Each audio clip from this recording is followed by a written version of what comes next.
Good afternoon, I'm Brandon Brooke, and I'm talking about hockey concussions. When I took the survey and reviewed the results, most of you know what a concussion is basically, but there's farther risks than that for younger generations and even NHL players. From a quote I found from former NHL player Keith Primeau, once a game is done, doesn't mean that your concussion symptoms are gone. You still have a long life that you need to live, and I'm living proof of that. He was the latest NHL player that I looked up that had just suffered a concussion, and I I have personal experience of a concussion because when I was playing bantam hockey, last game of the year, as soon as the buzzer ended, I was in the corner with the puck, and then two people that were taller than me came and hit me from behind. And what caused me to black out on the ice was one of their hands shoved my head into the glass, and then I blacked out. And then once I got up, I woke up. I was lying on the dressing room. My mom, who's a nurse, was asking me questions and that, and my coaches were worried about it too. And I went to the doctor about a couple days later because I was still having headaches, and he said I had symptoms and I suffered a concussion at night. And to this day, I still have those big headaches sometimes. Even when I'm playing rec hockey, I still get those on the ice.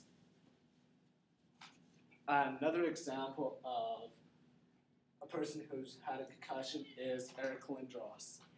He suffered his first concussion to sideline him. I think it was 8 months. Was a hit against New Jersey defenseman Scott Stevens. In that case, he was going through center ice, and Scott Stevens caught him with his head down. He later came back that year and it was playoffs against New Jersey, and once again he got in a fight with Stevens, and then he got hit by him later in the game. And that's what caused him to retire. I have a clip of it hit that he had gotten.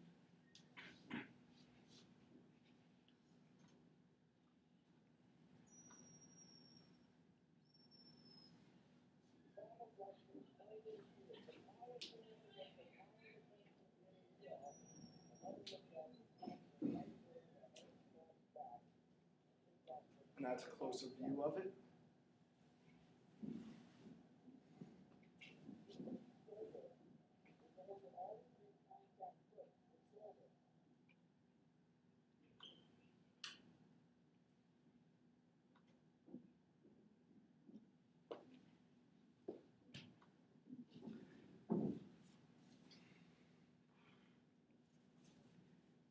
I think the minor leagues of the NHL and our current leagues in Alberta and across Canada should have stricter rules again regarding these hits.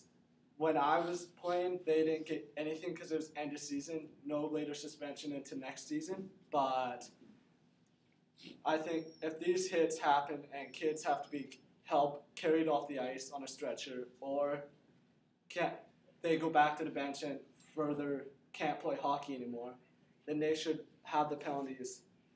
Right now, I watched a few games, and kids that get 5, and if it happens early in the game, then it's just a game misconduct. But later, suspension equals 1, and that's not even the same suspension as a fight in our leagues, because first game in that you get 3 games. They should extend it to at least 3 games, depending on the severity of the hit. But if it's severe enough, they should repeat. If it's repeat offenses, it should be like fighting. Third hit like that, you should be out of the league.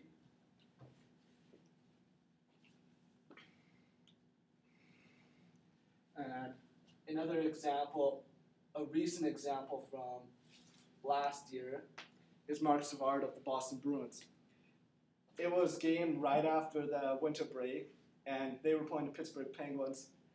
And he had the same reason. He was skating the same way Lindros was, but Cook came in from another angle and hit him right directly with his elbow to the head. That caused him to be carried out on a stretcher.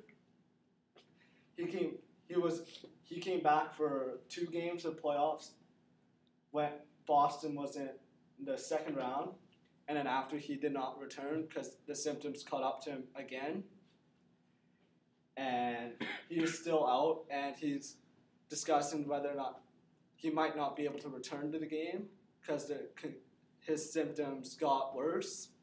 So he's thinking about officially retiring from the game. And a more current example that's been on talking about in the past year is the Crosby hit at the Winter Classic, January 1st, 2010.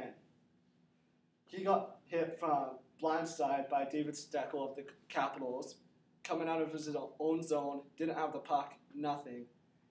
He was out for the rest of the year, and he came back earlier this year and played about 8 games, and then the symptoms caught up to him again, so he is on the injured reserve.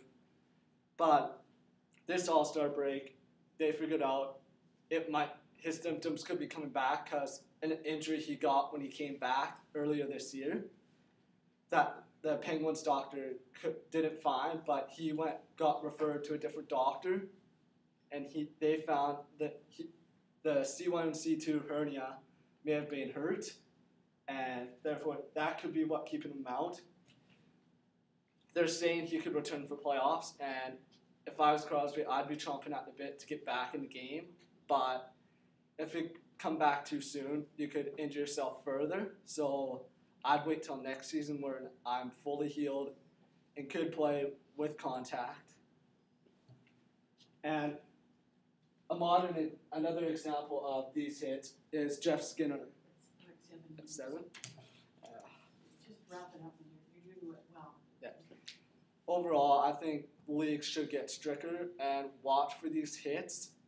And I know my mom was furious at no call, and I hope that in future they put a limit on these hits.